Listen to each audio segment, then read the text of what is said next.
آج جب سونم وانگچک کو اندر کیا گیا، وہ آدمی جو کلائمیٹ کی لڑائی لڑ رہا تھا کہ آج ہماری جو آپ دیکھیں جو کلائمیٹ جس کی بات آج جب یہ فلڈ آیا جموں کشمیر میں پوری تباہی مچی، اسی کلائمیٹ کے لیے وہ کتنے سال پہلے بولنا شروع ہو گیا تھا کہ آپ کی گلوبل وارمنگ ہو رہی ہے، گلیشیئر آپ کے پگھل رہے ہیں، گلیشیئر کیونکہ لداخ گلیشیئر کے بہت نزدیک ہے، اور اس نے کہا کہ گلیشیئر پگھل کے نیچے گرنا شروع ہو گئے ہیں۔ یہ بڑی الارمنگ سچویشن سونم وانگچک نے بڑے سال پہلے کہا تھا۔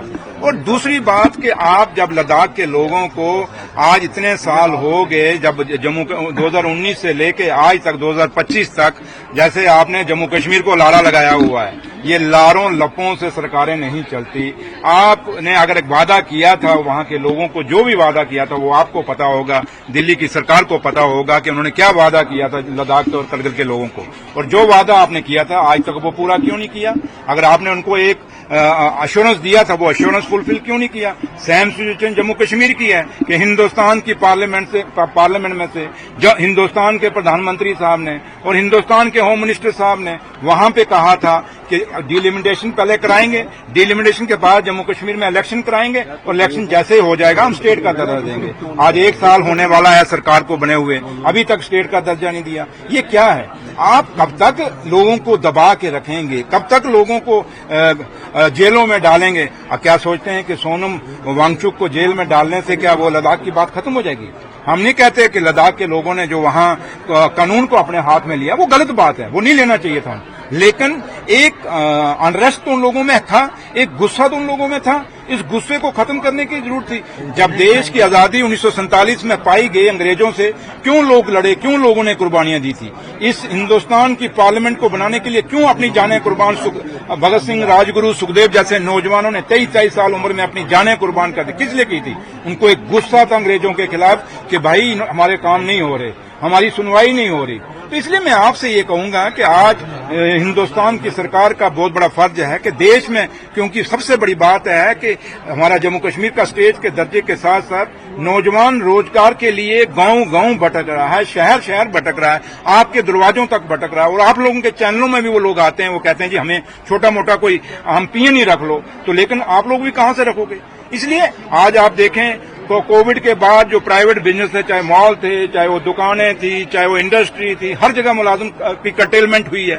تو اس لیے آج بچوں میں اس نوجوان جو پڑھ لکھ کے آج پوسٹ گریجویٹ ہے، جنہوں نے اتنی پڑھائیاں کر لی ہیں، جب ان کو روزگار نہیں ملے گا ایک غصہ تو آئے گا۔ تو لہذا ابھی بھی وقت ہے، میں دلی کی سرکار سے اپیل کروں گا کہ آپ جو لداخ کے اور کرگل کے لوگوں سے جو وعدہ آپ نے کیا تھا اس وعدے کو نبھائیے۔ یہ میٹنگیں در میٹنگیں نہیں چلیں گی، وہی تاریخ پہ تاریخ، تاریخ پہ تاریخ۔ وہ ایک پکچر آئی تھی، اس پکچر میں ایک ڈائلاگ تھا، تاریخ پہ تاریخ، تاریخ پہ تاریخ۔ یہ آج سینٹرل گورنمنٹ کا یہ کام ہو گیا، میٹنگ پہ میٹنگ، میٹنگ پہ میٹنگ۔ بھائی میٹنگوں سے نکلتا کیا ہے؟ کم سے کم میٹنگیں بعد۔ اچھا پھر سب سے بڑی بات ہے کہ 2014 سے پہلے ایک کلچر تھا، جب بھی کوئی میٹنگ ہوتی تھی اتنے بڑے لیول کی تو اس کے بعد میں پریس بریفنگ ہوتی تھی۔ آج کل پریس بریفنگ وہ کلچر ہی ختم ہو گیا، میڈیا کو بتایا ہی نہیں جاتا کہ بھائی ہم نے میٹنگ میں کیا ڈسکس کیا۔ تو اس لیے یہ مسئلہ جو ہے آج جموں کشمیر، چاہے وہ لداخ ہے چاہے کرگل ہے، اگر آپ نے ہمیں ہمارا اسٹیٹس توڑا، ہمارا اسٹیٹ توڑا، ہم آپ سے کچھ نہیں مانگ رہے، کوئی الگ سے کوئی چیز نہیں مانگ رہے، صرف اتنا مانگ رہے ہیں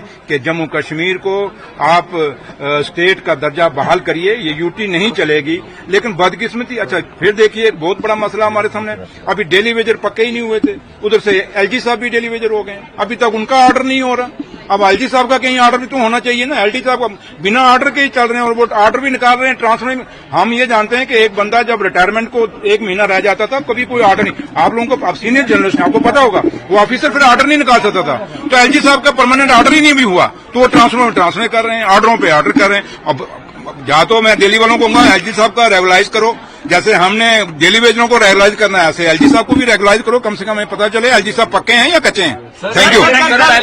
میں نے کہا غلط ہے نا، میں وہی تو کہہ رہا ہوں، ایک وہ آدمی جو این جی او چلا رہا ہے جس کو سیاست سے کوئی لینا دینا ہی نہیں ہے، وہ آدمی جو بالکل ایک اپنا لوگوں کی بات کو اٹھا رہا ہے، وہ کلائمیٹ پہ بات کر رہا ہے، گلوبل وارمنگ پہ بات کر رہا ہے، لوگوں کے ایشوز پہ بات کر رہا ہے، وہ یا تو کوئی سیاستدان ہو تو اس کو آپ کہیں کہ بھائی ہم نے اس کو وہاں جودھ پور جیل بھیج رہے ہیں، بھائی اس کا قصور کیا ہے؟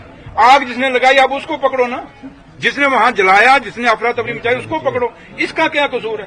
تو اس لیے آج بیٹا باپ کے کہنے پہ نہیں چلتا تو لداخ کے لوگ سونم وانگچک کے کہنے پہ چلیں گے. تو اس لیے یہ ناانصافی ہے اور یہ میں کہوں گا کہ ڈیموکریسی کا مذاق ہے. اور آج بھگت سنگھ، راجگرو، سکھدیو، باپو گاندھی اور وہ جو لوگ جنہوں نے قربانیاں دے کے دیش کی آزادی پائی، یہ ڈیموکریسی پائی، آج وہ رو رہے ہوں گے کہ یار کیا ہم نے اسی لیے آزادی پائی تھی کہ ہمارے شریف بولے بالے لوگوں کو غلط قانونوں میں ڈال کے جیلوں میں ڈالا جائے اور اتنی دور دور بھیجا جائے جہاں ان کے گھر والے بھی نہ مل سکیں. یہ بے انصافی ہے، یہ انصاف نہیں ہے. Thank you sir. معراج ملک کا تعلق ہے کیونکہ اس نے ایک لینگویج ایسی استعمال کی ہوئی ہے تھوڑا سا جس کو آپ لوگ بھی اپریشیٹ نہیں کریں گے. ہاں اس کے اوپر پی ایس اے نہیں لگنا چاہیے تھا. ایک الیکٹڈ لوگوں کا ریپرزینٹیٹو تھا، لوگوں نے چن کے بھیجا ہے. ایک سمپل ایف آئی آر ہو سکتی تھی. اس لیے یہ الگ چیز ہے، وہ الگ چیز ہے کیونکہ وہ سیاستدان نہیں تھا. چلو معراج ملک ایک سیاستدان ہے، وہ سیاستدان تھوڑا تھا. وہ تو ایک این جی او چلاتا تھا اور ایک این جی او والے آدمی کو اٹھا کے آپ نے پھینک دیا. اور میں نے کہا نا یہ بے انصافی ہے، لیکن ایک دن وقت آئے گا پھر سوئی بدلے گی